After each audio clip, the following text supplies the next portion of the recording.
지구상에서 마지막까지 살아남을 문자가 한글이고 한글이 세계의 표준이 될 것이다. 수십 년 전만 해도 아무도 예상하지 못했던 이 발언이 이제는 세계 언어학자들 사이에서 점점 현실이 되어 가고 있습니다. 그런데 한 가지 놀라운 사실이 있습니다. 영국 출신의 언어학자가 40년 넘게 오직 한국어에 빠져 연구하고 가르쳐 왔다면 믿으시겠습니까? 그는 프랑스어, 독일어, 라틴어, 일본어, 중국어 등 20개 이상의 언어를 자유롭게 구사하는 언어 천재였습니다. 하지만 그가 평생을 바쳐 연구한 언어는 영어도 중국어도 아닌 한국어였습니다. 1983년 그는 우연히 한글이라는 문자를 접했습니다. 단순한 기호처럼 보이던 그 문자는 보면 볼수록 마치 수학 공식처럼 논리적이면서도 예술적이었습니다. 이건 단순한 문자가 아니다. 완벽한 언어 시스템이다. 그 깨달음은 그의 인생을 완전히 바꿔 놓았습니다. 한 언어학자의 인생을 송두리째 바꿔 놓은 한국어의 힘은 과연 무엇일까요? 잠깐만요.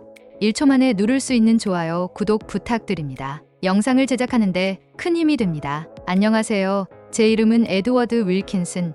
하지만 대부분 저를 에드라고 부릅니다. 제가 처음 한국어를 접했을 때의 이야기 들어보시겠습니까? 저는 영국 런던에서 태어나고 자랐으며 어릴 때부터 언어에 대한 깊은 흥미를 가지고 있었습니다. 다른 아이들이 공놀이를 하거나 만화를 볼 때 저는 책 속에서 다른 나라의 언어와 문자를 탐험하는 것이 더 즐거웠습니다. 어머니는 제게 어린 시절부터 세계 여러 나라의 동화책을 읽어주셨고 저는 그 중에서도 다른 문자로 쓰인 책들에 유독 관심을 가졌습니다. 한 단어도 알아볼 수 없었지만 언어가 가지는 형태와 소리에 매료되었지요. 처음 배운 외국어는 프랑스어였습니다. 초등학교에서 처음 접한 프랑스어는 제게 신세계와도 같았고 저는 금방 프랑스어로 간단한 문장을 구사할 수 있었습니다. 그 후 스페인어, 독일어, 이탈리아어 등 유럽의 다양한 언어를 배워 나갔습니다. 라틴어와 그리스어까지 익히면서 언어의 구조와 계통을 이해하는 것이 점점 더 흥미로워졌습니다. 10대 후반에는 아랍어와 러시아어를 접하게 되었으며 대학에 들어갈 때쯤엔 20개 이상의 언어를 익히고 있었습니다. 물론 모든 언어를 유창하게 구사할 수 있었던 것은 아니지만 기본적인 문법과 구조를 이해하는 능력은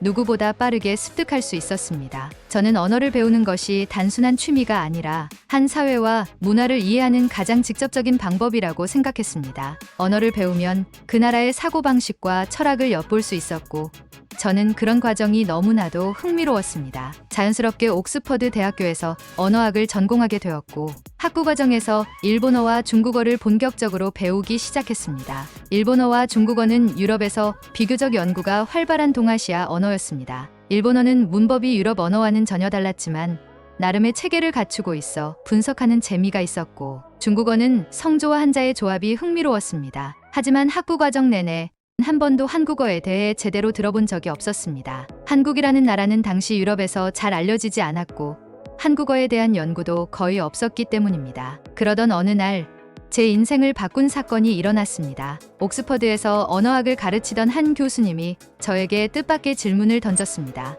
에드, 한글이라는 글자를 본 적 있나? 저는 고개를 저었습니다. 한글이라는 단어조차 들어본 적이 없었으니까요. 그러자 교수님은 흥미롭다는 듯이 웃으며 제게 한 장의 종이를 건네셨습니다. 그 종이 위에는 낯선 기호 같은 글자들이 적혀 있었습니다. 원을 닮은 글자, 네모와 막대기가 조합된 독특한 형태의 문자였습니다. 교수님이 말씀하셨습니다. 이게 바로 한국의 문자, 한글이야. 자음과 모음이 조합되는 방식인데 내가 연구하는 일본어나 중국어와는 완전히 다르지. 저는 한참 동안 그 문자를 바라보았습니다. 분명 처음 보는 글자였지만 묘하게 질서정연하고 체계적으로 보였습니다. 마치 언어학적으로 설계된 문자처럼 보였달까요? 그리고 교수님의 설명을 듣자 저는 말 그대로 충격을 받았습니다. 한글은 15세기에 창제된 문자로 발음 기관의 모양을 본떠 만든 자음과 하늘, 땅, 사람을 상징하는 모음으로 구성된 체계적인 문자야. 소리와 문자가 논리적으로 연결되어 있지. 그 말을 듣는 순간 저는 책상을 쳤습니다. 이런 문자가 존재한다고요? 저는 지금까지 수많은 언어를 배웠지만 한글처럼 문자 체계가 과학적으로 설계된 경우는 처음이었습니다. 일본어의 가나나 중국어의 한자는 수천 년 동안 발전해온 문자 체계였지만 한글은 처음부터 체계적으로 창조된 문자였다는 점에서 완전히 차원이 달랐습니다. 그날 이후 저는 도서관으로 달려가 한국어와 한글에 대한 자료를 찾아봤습니다. 하지만 문제는 자료가 거의 없었습니다. 인터넷도 없던 시절이라 한국어를 배울 수 있는 방법이 전무하다시피 했습니다. 학부 도서관에도 한국어 관련 서적은 단 2권뿐이었고 문법서조차 구하기 어려웠습니다. 그러나 저는 포기할 수 없었습니다. 논리적이고 체계적인 문자가 있는 언어라면 분명 그 언어도 독특한 구조를 가지고 있을 거야. 저는 한국어를 제대로 배우고 싶었습니다. 하지만 영국에서는 불가능하다는 것을 깨달았습니다. 그래서 결국 직접 한국으로 가기로 결심했습니다. 그때가 1983년, 저는 대학교 3학년이었습니다. 부모님께 한국행을 말씀드리자 아버지는 깜짝 놀라셨습니다. 한국, 너 일본어나 중국어를 더 공부하는 게 낫지 않겠니? 한국은 들어본 적도 없구나. 어머니 역시 걱정이 많으셨습니다. 거기서 어떻게 지낼 거니? 너 아는 사람이라도 있니? 당시 영국에서는 한국에 대한 정보가 거의 없었습니다. 많은 사람들이 한국과 중국, 일본을 혼동했고 한국이 어떤 나라인지도 정확히 몰랐습니다. 하지만 저는 확신이 있었습니다. 한국어를 제대로 배우고 싶어요. 직접 가서 경험해보면 분명 더 많은 걸 배울 수 있을 거예요. 부모님은 걱정하면서도 결국 제 결정을 존중해 주셨습니다. 그렇게 저는 한 권의 한국어 기초 교재와 사전 한 권만을 들고 한국행 비행기에 몸을 실었습니다. 제가 알지 못했던 완전히 새로운 세계로 들어가기 위해서 말이죠. 제가 한국 땅을 처음 밟았던 날을 아직도 생생히 기억합니다. 1983년 여름, 김포국제공항에 내린 순간부터 모든 것이 낯설었습니다. 공항 내부는 바쁘게 움직이는 사람들로 가득했고 곳곳에서 빠른 한국어가 쏟아져 나왔습니다. 간판과 표지판은 전부 한글로 쓰여 있었지만 문제는 읽을 수는 있어도 무슨 뜻인지 몰랐다는 것이었습니다. 그때 처음으로 깨달았습니다. 한글을 안다고 해서 한국어를 할 수 있는 게 아니구나. 런던에서 출발하기 전까지 나름대로 독학을 했습니다. 간단한 인사말과 몇 가지 문장은 외웠지만 공항에서 길을 묻거나 택시기사님께 주소를 말하는 것조차 어려웠습니다. 이 이태원 가주세요? 영어가 통할 거라 생각했지만 당시 한국에서 영어를 할 수 있는 사람은 많지 않았습니다. 다행히 몇 번의 손짓과 지도 가리키기로 겨우 택시에 올랐고 숙소까지 도착할 수 있었습니다. 안도의 한숨을 내쉬었지만 동시에 불안감도 밀려왔습니다. 한국어를 배우겠다고 무작정 찾아왔지만 이 낯선 도시에서 내가 과연 얼마나 적응할 수 있을까? 하지만 이것은 시작에 불과했습니다. 서울은 빠르게 변화하는 도시였습니다. 거리를 나서자 수많은 자동차, 빠르게 움직이는 인파, 공사 현장이 눈에 들어왔습니다. 곳곳에 수출 100억 불 달성 같은 구호가 붙어 있었고 버스에는 잘 살아보세라는 문구가 적혀 있었습니다. 한국은 당시 압축적인 경제 성장을 이루는 중이었고 거리 곳곳에서 변화의 기운이 느껴졌습니다. 하지만 모든 것이 현대적이었던 것은 아니었습니다. 당시 서울에는 고층 빌딩이 하나둘씩 들어서고 있었지만 여전히 오래된 한옥과 비포장도로도 많았습니다. 대형 공사장 옆 좁은 골목길에서는 사람들이 재래시장과 포장마차에서 물건을 사고 팔았고 손수레를 끌며 장사하는 모습도 흔하게 볼 수 있었습니다. 길거리를 다니는 사람들은 빠르게 움직였고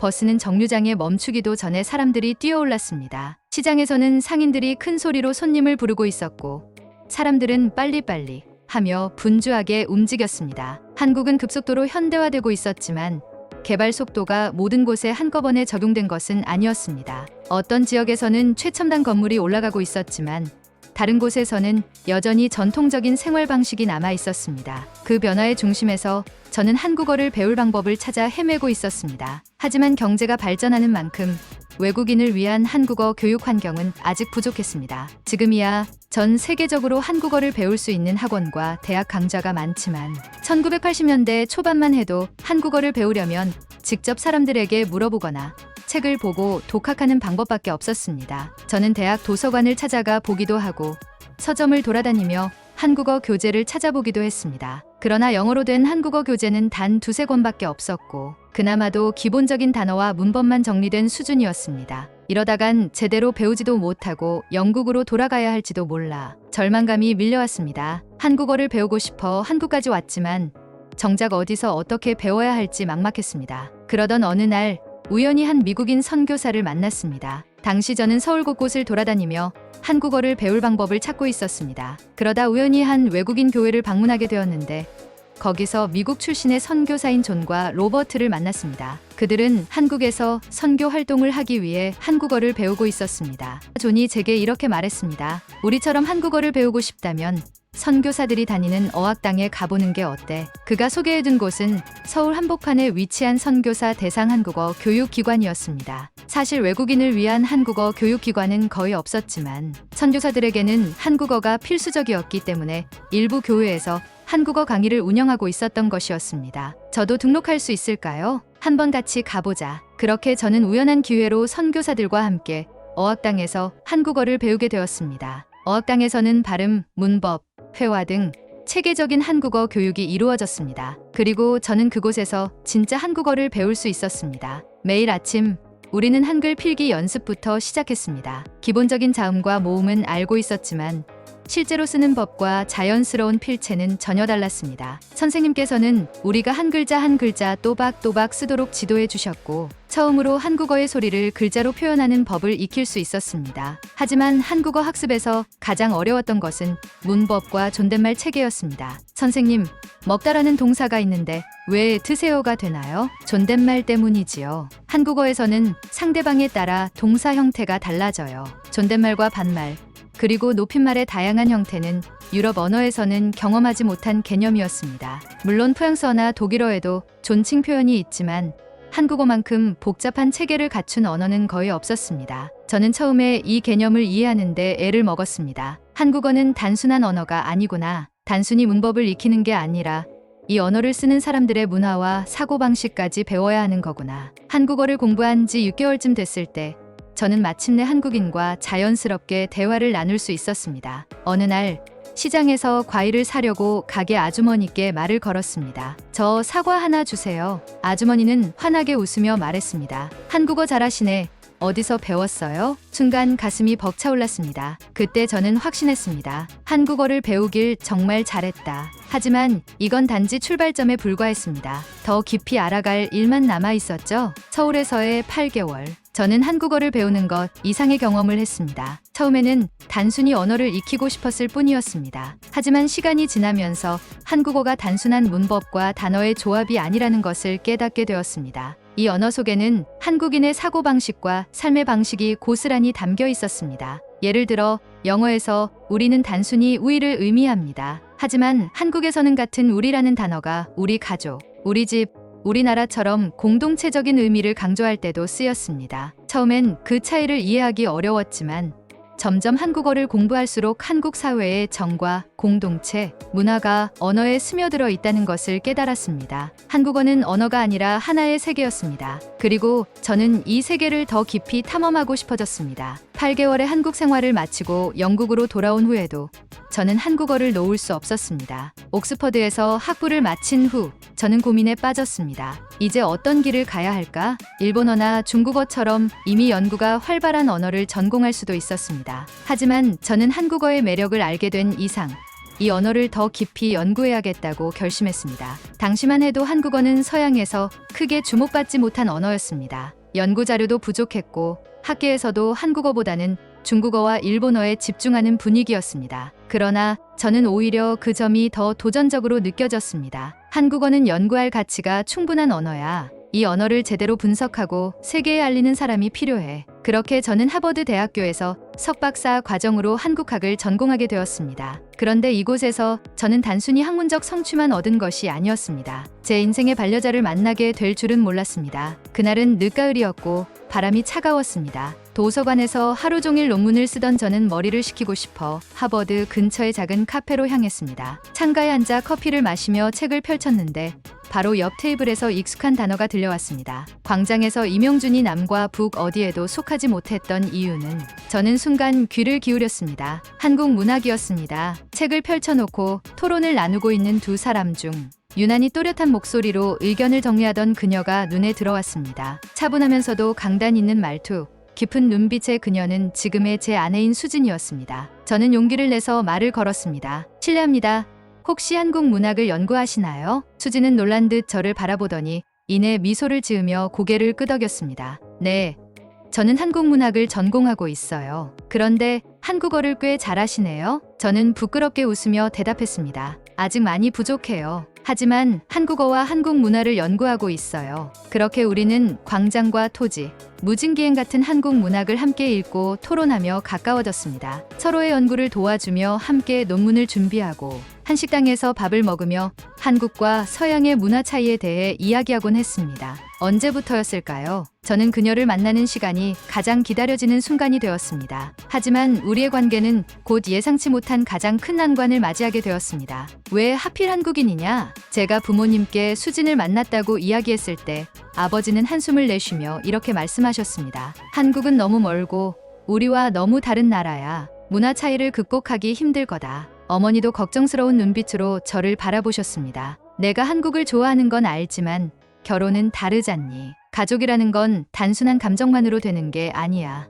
부모님의 반대는 완강했습니다. 그들에게 한국은 여전히 낯설고 먼 나라였고 한국인 며느리를 맞이한다는 것은 받아들이기 어려운 일이었습니다. 저는 고민에 빠졌습니다. 어떻게 하면 부모님이 한국을 제대로 이해할 수 있을까? 그러던 중 저는 한 가지 결심을 했습니다. 수진을 부모님께 직접 소개하고 한국의 진짜 모습을 보여드리자. 수진은 긴장했지만 흔쾌히 제 제안을 받아들였습니다. 부모님이 런던에서 보스턴으로 오시는 날, 우리는 공항에서 그들을 맞이했습니다. 수진은 조심스럽게 부모님께 한국에서 공수한 차와 부채를 선물로 건넸습니다. 이건 한국에서 어머님을 위해 가져왔어요. 부모님은 예상치 못한 선물에 놀라면서도 여전히 경계심을 풀지 않으셨습니다. 하지만 진짜 변화는 그날 저녁 제 아파트에서 벌어졌습니다. 수진은 직접 장을 보고 정성스럽게 한국 음식을 준비했습니다. 따뜻한 밥과 불고기, 나물 반찬들이 식탁 위에 차려졌습니다. 어머니는 망설이다가 한 입 드셨고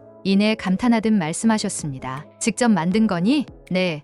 한국에서는 손님을 위해 정성껏 식사를 준비하는 게 중요하거든요. 아버지는 조용히 식사를 하셨지만 저는 그분이 음식을 곱씹으며 곰곰이 생각하고 계신다는 걸 알 수 있었습니다. 그러나 부모님의 마음을 완전히 바꾼 순간은 다음 날이었습니다. 그날 우리는 보스턴 시내를 함께 구경한 후 작은 공원 근처에 있는 한국 식료품점에 들르게 되었습니다. 어머니는 처음 보는 각종 장류와 김치, 말린 나물을 신기한 듯 바라보셨습니다. 그러다 계산대 앞에서 한 한국인 할머니가 지갑을 찾지 못해 난처해하는 모습을 보게 되었습니다. 할머니는 조용히 한숨을 내쉬며 주머니를 뒤졌지만 쉽사리 돈이 나오지 않았습니다. 그때 수진이 조용히 다가가 말을 걸었습니다. 할머니, 괜찮으시면 제가 도와드릴까요? 할머니는 당황하며 손사래를 쳤지만 수진은 미소를 지으며 기다렸습니다. 결국 점원이 조금 더 기다려주기로 했고 할머니는 가방을 다시 뒤져 돈을 꺼낼 수 있었습니다. 그 모습을 지켜보던 어머니가 조용히 말씀하셨습니다. 수진, 너 원래 저렇게 남을 잘 돕니? 수진은 쑥스러운 듯 웃으며 말했습니다. 한국에서는 어려운 사람들을 돕는 게 당연하거든요. 저도 어릴 때부터 부모님께 그렇게 배웠어요. 그 순간 저는 어머니가 처음으로 따뜻한 눈빛으로 수진을 바라보는 걸 느꼈습니다. 그날 저녁 어머니는 처음으로 수진에게 물었습니다. 수진, 내 가족에 대해 이야기해 줄 수 있겠니? 그렇게 대화가 시작되었습니다. 그리고 그날 밤 아버지는 저에게 말씀하셨습니다. 수진은 참 따뜻한 사람이구나. 한국인이든 아니든 내가 사랑하는 사람이니 우리도 이해해야겠지. 그 순간 저는 가슴이 벅차올랐습니다. 그렇게 우리는 부모님의 축복 속에서 결혼을 할 수 있었습니다. 결혼 후 저는 예일대학교에서 한국학 교수로 임용되었습니다. 이제 한국어와 한국 문화를 연구하고 가르치는 일을 본격적으로 시작하게 되었습니다. 하지만 현실은 생각보다 쉽지 않았습니다. 올해 한국어 수업 신청자는 총 5명입니다. 행정직원의 말에 저는 순간 할 말을 잃었습니다. 중국어나 일본어 수업은 학생들로 가득 찼지만 한국어를 배우려는 학생은 극히 적었습니다. 당시 영어권 국가에서 한국어는 크게 주목받지 않는 언어였지요. 한국어는 배우면 배울수록 재미있는 언어이고 한국 역시 오랜 역사를 가진 나라였지만 교포를 제외하면 관심을 가지는 사람이 거의 없다는 사실이 안타까웠습니다. 이대로라면 한국어 강의는 곧 폐강될 수도 있습니다. 저는 고민에 빠졌습니다. 어떻게 하면 학생들에게 한국어를 더 매력적으로 전달할 수 있을까? 그때 수진이 제안을 했습니다. 단순히 강의실에서 문법만 가르치는 게 아니라 직접 체험할 수 있는 프로그램을 만들면 어때요? 그 말이 저에게 새로운 영감을 주었습니다. 언어는 단순한 문자가 아니라 그 언어를 사용하는 사람들의 문화와 함께 배워야 진정한 의미를 가질 수 있습니다. 그렇게 우리는 한국어 몰입 캠프를 기획했습니다. 우리는 학생들이 3주 동안 한국어만 사용하도록 하는 몰입형 프로그램을 만들었습니다. 캠프 기간 동안은 영어 사용 금지, 오직 한국어만 사용해야 했습니다. 왜 이렇게 극단적인 방식을 선택했냐고요? 그 이유는 단순합니다. 언어는 환경에 완전히 노출될 때 가장 빠르게 습득되기 때문입니다. 실제로 아이들이 모국어를 배우는 방식도 이와 같죠. 캠프에서 학생들은 한국어를 단순한 학문이 아니라 생활의 일부로 익혀나갔습니다. 아침에는 한국 신문을 읽고 토론, 점심에는 한식 요리를 배우며 음식 이름과 조리법 익히기, 저녁에는 한국 영화나 드라마를 보고 감상문 작성. 그뿐만이 아니었습니다. 한국어를 배우는 과정이 재미있어야 학생들이 흥미를 갖고 지속할 수 있습니다. 그래서 우리는 학생들과 함께 전통 한국 놀이도 진행했습니다. 윷놀이, 제기차기, 공기놀이 그리고 태권도. 이렇게 몸으로 직접 경험하면서 배우는 과정에서 학생들은 점점 한국어에 더 깊이 빠져들었습니다. 그리고 캠프 마지막 날, 한 학생이 저에게 다가와 말했습니다. 교수님, 이제 한국어가 정말 자연스럽게 느껴져요. 한국어를 배운 게 아니라 한국에서 살아본 기분이에요. 그 말을 듣는 순간 저는 확신했습니다. 이제 한국어는 더 이상 낯선 언어가 아니다. 세계가 주목할 언어가 될 것이다. 제가 한국어를 가르친 지도 벌써 40년이 넘었습니다. 1983년 한국어를 배우기 위해 무작정 한국행 비행기에 올랐던 그때가 엊그제 같은데 이제는 어느덧 수많은 학생들에게 한국어를 가르쳐 온 시간이 제 인생의 절반 이상이 되었습니다. 처음 한국어를 연구한다고 했을 때 많은 사람들이 제게 물었습니다. 왜 하필 한국어인가요? 그때마다 저는 말했습니다. 한국어는 독창적이고 과학적인 언어입니다. 그리고 한국어를 배우는 것은 단순히 말을 익히는 것이 아니라 한국인의 사고방식과 문화를 이해하는 과정입니다. 하지만 당시만 해도 한국어를 배우려는 사람은 많지 않았습니다. 제가 처음 토론토 대학교에서 한국어 수업을 개설했을 때 수강 신청을 한 학생은 단 5명뿐이었습니다. 그랬던 한국어가 지금은 미국에서 가장 빠르게 성장하는 외국어 중 하나가 되었습니다. 현재 미국에서 한국어는 가장 인기 있는 외국어 탑 10 안에 들며 20만 명 이상의 학생들이 한국어를 배우고 있습니다. 전 세계적으로 한국어를 배우는 사람은 200만 명을 넘어섰고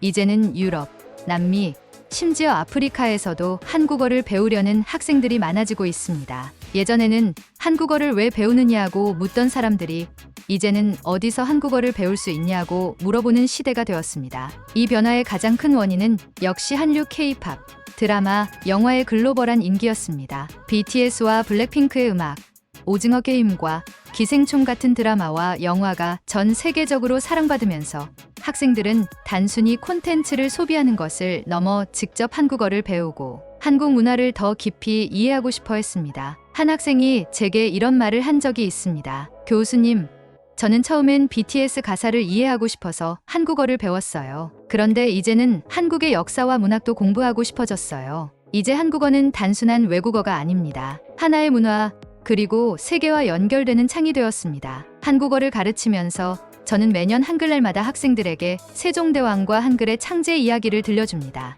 여러분, 한글이 왜 특별한 문자일까요? 처음에는 학생들이 고개를 갸우뚱합니다. 하지만 제가 한글의 창제 원리를 설명하면 모두 감탄합니다. 한글은 세계에서 유일하게 창제 과정이 문서로 기록된 문자입니다. 단순한 기호가 아니라 사람의 발음 기관을 본떠 만들어졌습니다. 누구나 쉽게 배울 수 있도록 철저하게 설계된 문자입니다. 학생들은 놀란 눈으로 말합니다. 이런 문자가 있었다니 정말 대단해요. 그리고 저는 그들에게 말합니다. 세종대왕께서 한글을 창제하신 이유는 간단합니다. 모든 백성이 쉽게 배울 수 있도록 하기 위해서였죠. 그리고 지금 한글은 국경을 넘어 더 많은 사람들이 배우고 있습니다. 한국어를 배우는 학생들이 한글의 가치와 철학을 깨달을 때 저는 마치 제가 처음 한글을 접했던 순간으로 돌아간 듯한 기분이 듭니다. 저는 처음 한국어를 배웠던 순간부터 지금까지 이 언어가 단순한 학문이 아니라 사람과 사람을 연결하는 다리라는 것을 깨달아 왔습니다. 한국어를 배우는 것은 단순히 문장을 익히는 것이 아니라 그 언어를 사용하는 사람들의 삶을 배우고 문화를 이해하는 과정입니다. 그리고 이제 저희 학생들도 같은 경험을 하고 있습니다. 어떤 학생은 한국어를 배운 덕분에 한국 기업에 취업했고 어떤 학생은 한국에서 교환학생 생활을 하며 새로운 문화를 경험했습니다. 또 한 학생은 한국에서 사랑하는 사람을 만나 새로운 인생을 시작하기도 했습니다. 이 모든 것이 하나의 언어가 가진 힘입니다. 저는 앞으로도 계속 한국어를 가르칠 것입니다. 한국어를 배우고 싶어 하는 학생들이 있는 한, 그리고 한국어가 세상과 사람을 연결하는 힘이 되는 한, 저는 이 길을 멈추지 않을 것입니다. 이제는 저에게 이런 질문을 하는 학생들도 많아졌습니다. 교수님, 저도 한국어를 연구하는 학자가 되고 싶은데 가능할까요? 그럴 때마다 저는 미소를 지으며 대답합니다. 당연하지요. 한국어를 배우는 순간 새로운 세상이 열릴 테니까요. 이제 한국어는 단순한 언어가 아닙니다. 세계를 연결하는 하나의 길이 되었습니다. 그리고 저는 그 길 위에서 계속 한국어를 전파할 것입니다. 영상이 흥미로우셨다면 좋아요, 구독, 알림 설정 부탁드립니다. 지금까지 감동한 장이었습니다. 감사합니다.